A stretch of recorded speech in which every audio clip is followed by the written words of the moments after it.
আমার আলাদিন লেখিকা জাবিন ফোরকান পর্ব ৪১। সাইবান আলাদিন ছেলেটা যেন আস্ত একটা রহস্যের বাক্স, অদ্ভুতুরে এক গোলক ধাঁধা, যাকে ইরাম যত সমাধান করতে চায় ততই নতুন নতুন ধাঁধার মায়ে জড়িয়ে যায়। যখনই মনে হয় ব্যাস এইটুকুই, এর চেয়ে বেশি অনন্য সাধারণ হওয়া সম্ভব নয়, তখনই সাইবান এমন কিছু করে বসে যে ইরাম অত্যাচার্য হতে বাধ্য হয়। এই ছেলেটার লিমিট কতটুকু জানা নেই রমণীর। গিজার বসানোর কারণে পানিটা উষ্ণ, রাতের বেলায় শরীর ছুঁয়ে যেতেই কেমন আরাম বোধ হচ্ছে। শাওয়ারের নিচে দাঁড়িয়ে কাক ভেজা হয়ে রাত্রির সকল ক্লান্তি ধুয়ে মুছে ফেলছে ইরাম। লেকের ধারে স্ট্রিট লাইটের নিচে স্বামীর বলে যাওয়া কথাগুলো বারবার তার কানে বেজে চলেছে। আমি কোনো ডিল চাই না, আমার শুধু আপনাকে আর পোটলাকে চাই। ছেলেটার প্রতি কোনো কালে কোনো প্রত্যাশা রাখেনি ইরাম, অথচ সে তার প্রত্যাশাকে দুমড়ে মুচড়ে বুড়ো আঙুল দেখিয়ে উঠে গিয়েছে সব কিছুর ঊর্ধ্বে। একজন যুবকের পক্ষে কি আদৌ সম্ভব এভাবে চিন্তা ভাবনা করা? একজন ডিভোর্সি নারী, বয়সে বড়, অন্য এক পুরুষের ঔরসজাত সন্তান, এত কিছু মেনে নিয়ে কি সত্যি সব কিছুকে নিজস্ব বলে আপন করে নেওয়া যায়? ইরাম যে শঙ্কায় এত মাস ভুগে এসেছে, সেই শঙ্কাগুলো সাইবানের আবেদনে কেমন যেন ফিকে হয়ে যায়। হ্যাঁ, ছেলেটা ভুলের ঊর্ধ্বে নয়, যেমন নয় ইরাম নিজেও, কিন্তু সে তো নিজের ভুলগুলোকে কোনোদিন যথাযথ ধরে বসে থাকেনি। তথাকথিত মেইলি ছেলেটার চালচলনে কোনোদিন প্রকাশ পায়নি, অথচ ইরাম তো সেই হিসেবে নিজের ভুলগুলোকে ঠিকঠাক নিয়ন্ত্রণ করতে পারেনি। তারপরও কি ছেলেটা কোনোদিন পিছিয়ে গিয়েছে? বরং ইরাম ২ পা পেছালে সাইবান ৪ পা এগিয়ে এসেছে। উষ্ণ পানি ইরামের ত্বক ছুঁয়ে গেল, শ্যামলা ত্বকে লালচে বরণ ফুটল। শুধু শরীর নয়, আজ উষ্ণতা ছুঁয়েছে তার অন্তরকে। জীবনকে আরও একবার নতুন রঙে রাঙাতে ইচ্ছে হচ্ছে। খুব কি ভুল হবে যদি আরেকটিবার বিশ্বাস করা যায়, এক যুবক তার প্রতিজ্ঞায় চির ধরিয়ে ফেলেছে। বাদ বসানো অনুভূতিগুলো কেমন জোয়ারে পরিণত হয়েছে। এই তাণ্ডব ইরামের মনে দুর্গ নাড়িয়ে ফেলেছে। হ্যাঁ, স্বভাবে সে বেপরোয়া, অপ্রতিরোধ্য গেঞ্জি, উফস, জেনজি। তবে নিজের পরিবারের ক্ষেত্রে দুর্দমনীয় হিমালয়, যে ইরামকে অবধি দ্বিতীয়বার ভাবতে বাধ্য করেছে আজ। অতি সূক্ষ্ম এক হাসি ছুঁয়ে গেল রমণীর ঠোঁটে। চোখ বুজে উষ্ণ পানির বিচরণ অনুভব করল সে প্রাণ ভরে। ভেজা ঠোঁটে বিড়বিড় করল আপন মনে, আমার আলাদিন। গোসল সেরে সুতি কাপড়ের এমব্রয়ডারি করা একটি গোল জামা পরল ইরাম। এগুলো নতুন কেনা, গত মাসে সামিয়ার আর সারিকার সাথে শপিংয়ে যাওয়া হয়েছিল, তখন তার খালা ওরফে শাশুড়ি কিনে দিয়েছেন। বেশ আরাম আছে এগুলোতে। চুল মুছতে মুছতে বাথরুমের বাইরে বেরোলো সে। সামনের দৃশ্যটি তাকে মুগ্ধতায় গ্রাস করলো বিনা কারণেই।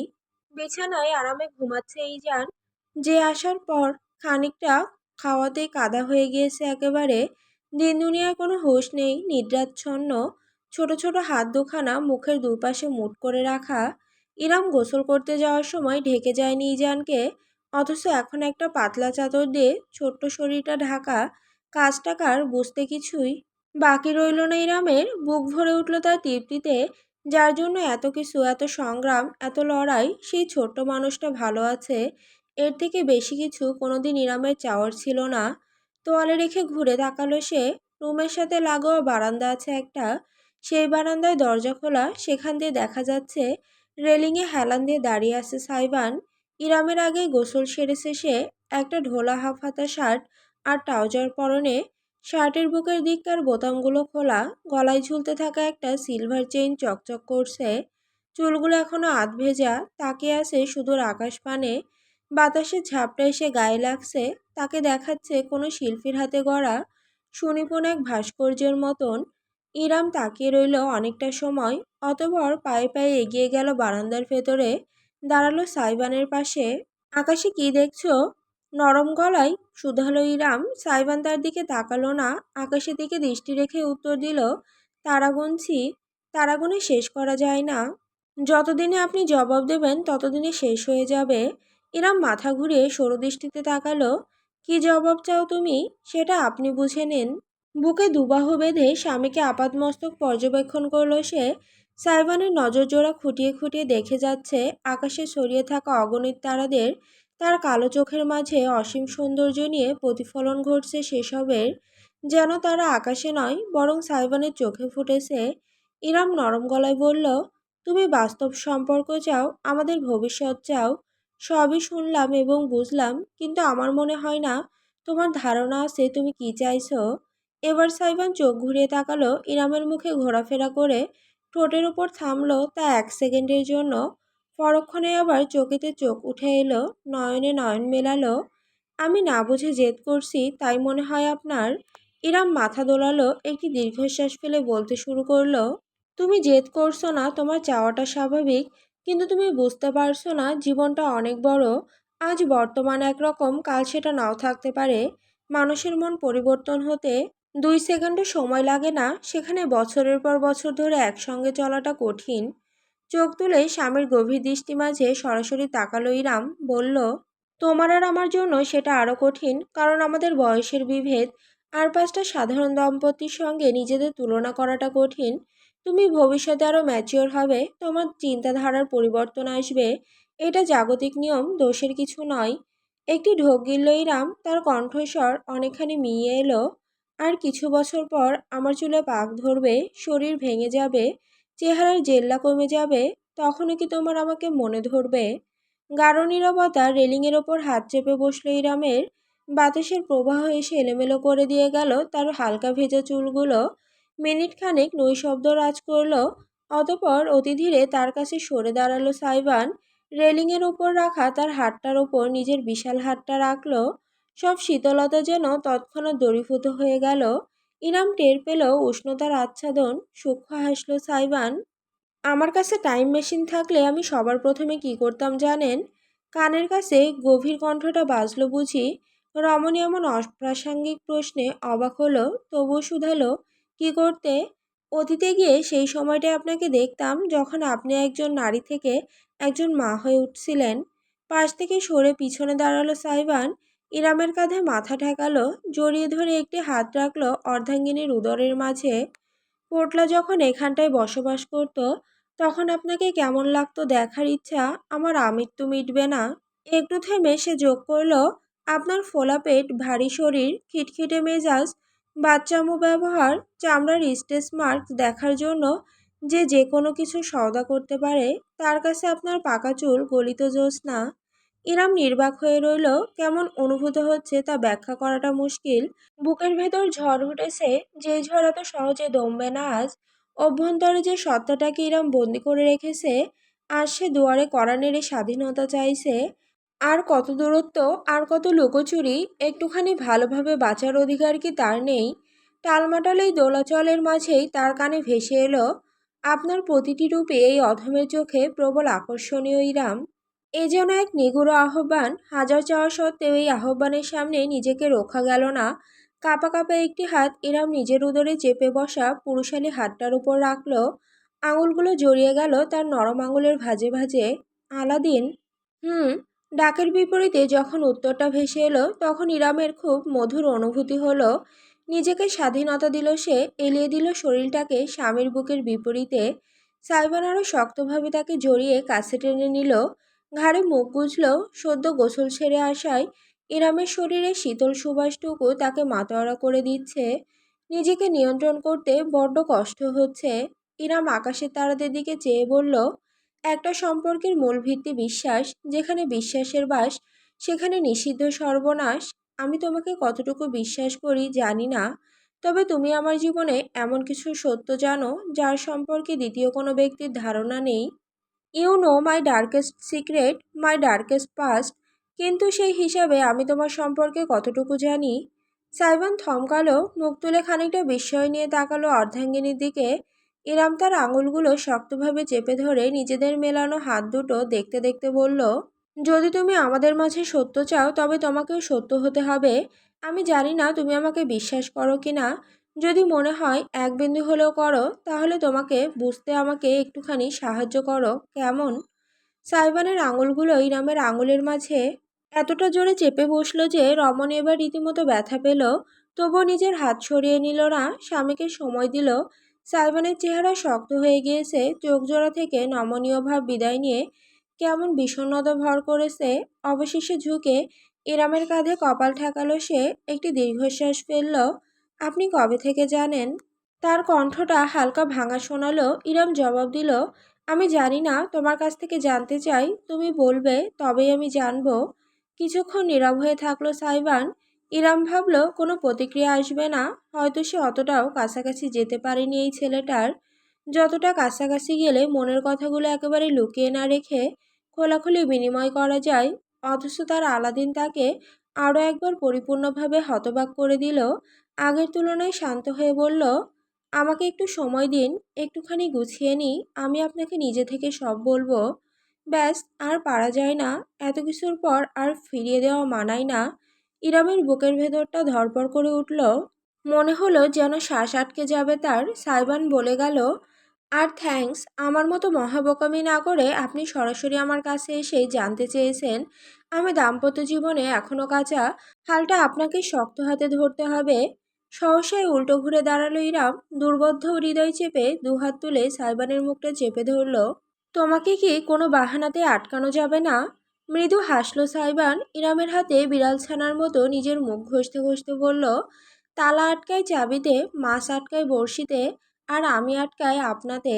ঝুঁকে এলো সেই স্তব্ধ অর্ধাঙ্গিনী সন্নিকটে, থেমে প্রাণ ভরে তার ভ্রুজোড়ার ভাঁজ, চেহারার লালিমা এবং ঠোঁটের কাঁপুনি খেয়াল করলো।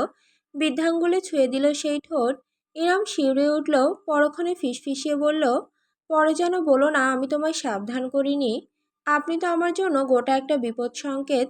আসতে যেতে সাবধানতা ভাসে, তবুও যায় বারবার পিছলে। নরম ঠোঁটের ওপর নিজের ঠোঁট বসিয়ে দিল সাইবান।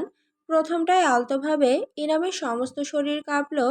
হাত দুখানা ঠেলে দূরে সরাতে চাইল এই প্রণয়কে, অথচ আজ তা পারা গেল না। নবসূচনা গ্রাস করল তাকে, নতুন প্রত্যাশা, আশা, ভরসা এবং স্বপ্নের উদয়। ইরামকে আরও নির্বিকার থাকতে দিল না, সাড়া দিল সে। সাইবান তাতে সেকেন্ড খানেকের জন্য জমে গেল, বুঝে এমন নিগূঢ় উৎসাহ আশা করেনি। ঠিক পরমুহূর্তেই সব দ্বিধাদ্বন্দ্ব ভেঙে চুরমার হয়ে গেল। দুহাতে ইরামকে কাছে টেনে নিজের সাথে পুরোপুরি মিশিয়ে ফেলল সাইবান। অর্ধাঙ্গিনী তার শক্তপোক্ত শরীরের ভার স্পষ্ট টের পেল, সঙ্গে তীব্র আবেগের উদ্গীরণ। ইরামের চোখ জোড়া বুঝে গেল, সে শুধু অনুভব করে গেল তার ঠোঁটের মাঝে সাইবানের ঠোঁটের আগ্রাসী বিচরণ। এক হাতে তার চুল আঁকড়ে ধরল স্বামী, কোমরে আঙুল চেপে ঠেলে দিল রেলিংয়ের ওপর। সিমেন্টের থামে পিঠ ঠেকল ইরামের, না চাইতেও সামান্য গুঙিয়ে উঠল সে, I want you my precious. ভারী নিঃশ্বাস ফেলতে ফেলতে তার ঠোঁটের বিপরীতে ফিসফিস করল সাইবান। তার উজ্জ্বল চেহারাটা কেমন যেন রক্তিম আভা ধারণ করেছে, কপালে চুল এলোমেলো হয়ে পড়েছে, ভুরু পিয়ার্সিং অশনি সংকেতের মতো চিকচিক করছে, আর ওই চোখ জোড়াই যেন জনম জনমের মোহ। ইরাম বিমুগ্ধ চেয়ে দেখল সাইবান তার নাকের ডগায় চুমু খেয়ে আবারও বলল, এত আদর আর বুকে রাখা যায় না, আজ আমার আদরিনী হয়ে যান না। ইরাম মৌখিক কোনো উত্তর করল না, দুহাত বাড়িয়ে স্বামীকে কাছে টেনে প্রথমে তার কপালে চুমু দিল, অতপর পুনরায় সেই ঠোঁটের ভাঁজে নিজের ঠোঁট ডুবিয়ে দিল। সাইবানের আঙুল তার চুলের মাঝে চলে গেল, আঁকড়ে ধরল যেন সমস্ত অস্বস্তিকে। ইরাম নিজেকে বিলিয়ে দেওয়ার সাহস করল, চোখ বুজে ফেলতেই মনে হলো যেন অসংখ্য হাত তাকে চারিপাশ থেকে জাপটে ধরতে চাইছে। হাজারো স্মৃতি ভাসল মানসপটে, অন্ধকার ঘর, চিৎকার, শরীরী দাগ, রক্ত, উন্মাদ করা হাসি, বিকৃত উদযাপন। শরীর কাঁপল সেই দুঃসহ স্মৃতির তাড়নায়। তবে আজ নিজেকে সরিয়ে নিল না সে, নিবেদন করল এই বেপরোয়া ঘূর্ণিঝড়ের সামনে। পরিণতি কী হবে জানা নেই তার। ইরামের শরীরটাকে শটান শূন্যে তুলে ফেলল সাইবান, যেন পুতুল মাত্র। হনহন করে হেঁটে বারান্দা থেকে চলে এলো রুমের ভেতর, বিছানার একপাশে সযত্নে শুয়ে রাখল। ইরাম উঠে বসার সুযোগটুকু পেল না। এর আগেই সাইবানের ভারী শরীর চেপে এলো তার ওপর, হাত দুটো চেপে ফেলল ম্যাট্রেসে। অর্ধাঙ্গিনীর ঠোঁট পেরিয়ে চিবুক, কানের লতির ছুঁয়ে গেল তার অধর জোড়া, নেমে এলো আরও নিচে, গলা আর কাঁধের সংযোগে। ঠিক যেখানে উন্মত্ত হয়েছে ইরামের পালস, সেখানে একটা কামড় বসিয়ে দিল সাইবান। আলাদিন। রমণীর মনে হলো তার ধর থেকে আত্মা বোধহয় বেরিয়ে গেল। নামটা অজান্তেই মুখ ফসকে বেরিয়ে এলো আবেদন নিয়ে। হাসলো সাইবান, আবেশিত গলায় বলল, হ্যাঁ, আপনার আলাদিন। ইরামের গলায় মুখ গুজে দিল সে, তার মাতাল করা ছোঁয়ায় কম্পিত হতে লাগলো রমণীর সর্বাঙ্গ। প্রাণ ভরে অনুভব করলো সাইবান নিজের শরীরের ভারে নিচে অর্ধাঙ্গিনীর প্রতিটি কম্পন, প্রতিটি প্রতিক্রিয়া, প্রতিটি দ্রুত নিঃশ্বাস। দারুণ মুগ্ধতা গ্রাস করলো তাকে। আপনা আপনি ইরামের পিঠের নিচে হাত চলে গেল তার। জামার বোতামগুলো খুলতে লাগলো সময় নিয়ে, একটা একটা করে উন্মুক্ত হওয়া কাঁধে ছুঁয়ে দিল নিজের ঠোঁট। যত গভীরভাবে সম্ভব, যতবার পারা যায়, বাদ দেওয়া যাবে না 1 ইঞ্চি ত্বকও। ইরামের বাম কাঁধ রেঙে উঠল তার আদরের চিহ্নে। অসীম তৃপ্তি হলো এই দখলদারিত্বে।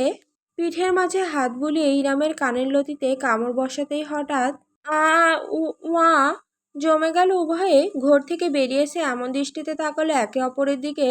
টকটকে লাল হয়ে ওঠা মুখে চেয়ে রইল ইরাম স্বামীর মুখ পানে।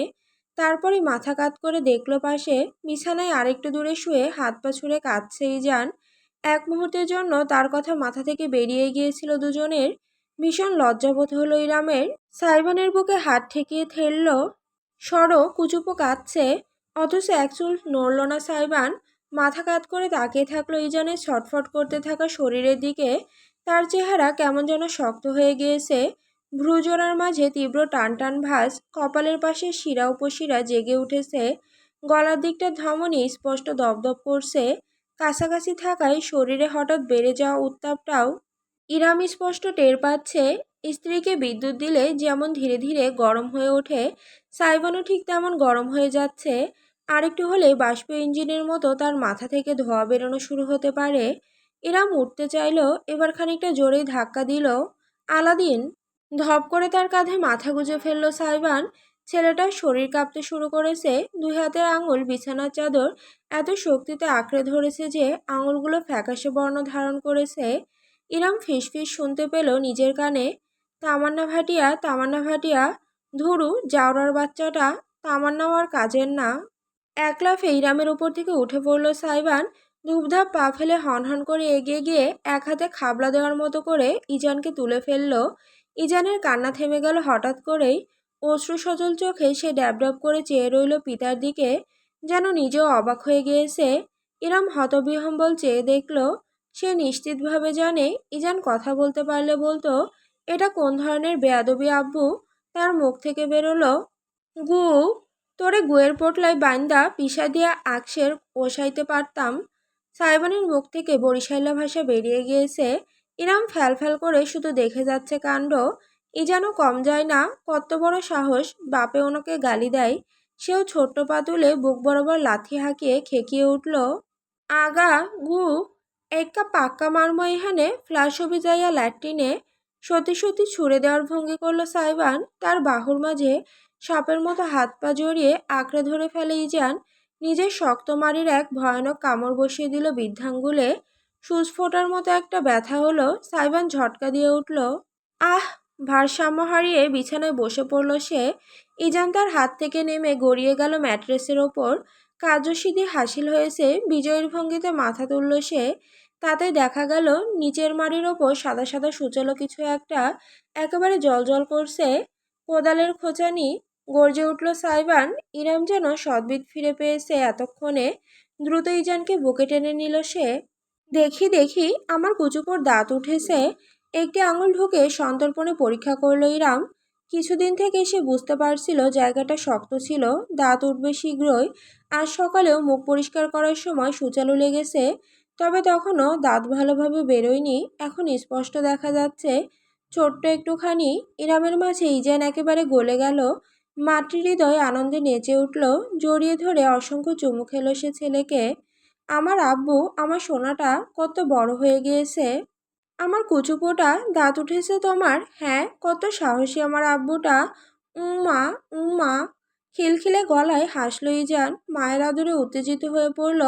আ আ, গু গু। শাহিন শাহী চেরাগোল্লা পোটলাই কিবরিয়াদ্দিনের গুয়ের সময় হয়ে গেছে। ওকে 13 চামচ গু খাইয়ে পুকুর গু মাথায় তুলে দেওয়া হোক, শালা পাঙাশের বাচ্চা। লাফিয়ে উঠে দাঁড়িয়ে পড়ল সাইবান। ইরামের বুকে লেপ্টে থাকা ইজানের দিকে আঙুল তুলে হুঙ্কার দিল, খা তুই খা, ঝোলার খাউন্ডা খা। উল্টে ঘুরে হনহন করে হেঁটে রুম থেকে বেরিয়ে গেল সাইবান। যাওয়ার সময় দরজাটা এত জোরে লাগিয়ে দিল যে ঠাস করে শব্দে চারপাশ কেঁপে উঠল। প্রথমটাই স্তব্ধ হয়ে রইল ইরাম এবং ইজান দুজনেই।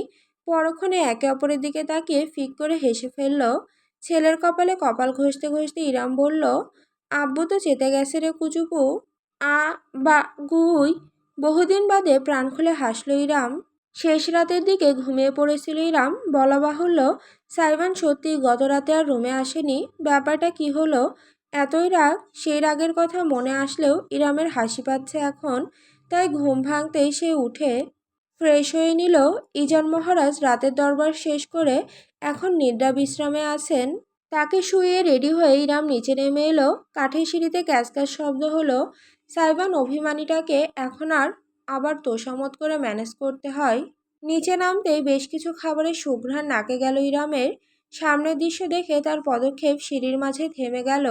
বিস্মিত নয়ন মেলে দেখল সে নিচের বসার ঘরটা মরিচবাতি দিয়ে সাজানো হয়েছে। পুরাতন দিনের বিয়ে বাড়িতে যেমন রঙিন কাগজ ত্রিভুজের মতো কেটে কেটে ঝোলানো হতো তেমন ঝোলানো হয়েছে।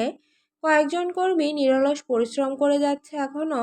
টি টেবিলের সামনে মেঝেতে বসে অনুরাগ রঙিন কাগজ কেটে কেটে দিচ্ছে সে। পাশেই সুগন্ধা বসে বসে ঝালর বানাচ্ছে।